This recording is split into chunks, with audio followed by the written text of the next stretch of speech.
Hello foodies, night భోజనం కాకుండా చాలా మంది టిఫిన్ అయితే చేస్తుంటారు. అందులోనూ ఇడ్లీ ఎక్కువగా తింటారు లైట్ ఫుడ్ అని. Kakinada town station road Honda service centre దగ్గరలో మన ఇడ్లీ గురు అని ఒక టిఫిన్ సెంటర్ అయితే ఉంది. 2 ప్లేట్ల ఇడ్లీ కోసం 20 నిమిషాలు వెయిట్ చేయాల్సి వచ్చింది. జనాలు కూడా అలాగే ఉన్నారు.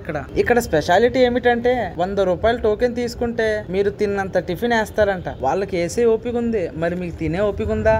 అండ్ దీనితో పాటు 1200 రూపీస్ పే చేసి మీరు డైలీ 50 రూపీస్ టిఫిన్ దాకా తినొచ్చంట 30 డేస్ వరకు. అంటే మీరు 300 రూపీస్ సేవ్ చేసుకున్నట్లే. ఇదేదో బానే ఉంది కదా. ఇంకా ఆగలేక అనిల్ భాయ్ వేడి వేడి ఇడ్లీ అయితే చట్నీలో ముంచుకొని తినేశారు. ఇడ్లీ చాలా స్మూత్ గా ఉందంట, నోట్లో వేస్తే అలా కరిగిపోతుందంట.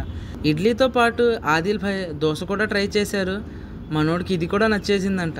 మీరు ఇక్కడ టిఫిన్ చేశాక ఇడ్లీ టేస్ట్ ఎలా ఉందో నాకు కామెంట్లో అయితే చెప్పండి ఫ్రెండ్. ఇలాంటి మరిన్ని వీడియోస్ కోసం మన కోనసీమ ఫుడ్డీస్ ఛానల్ని సబ్స్క్రైబ్ అండ్ ఫాలో చేయడం అయితే మర్చిపోకండి.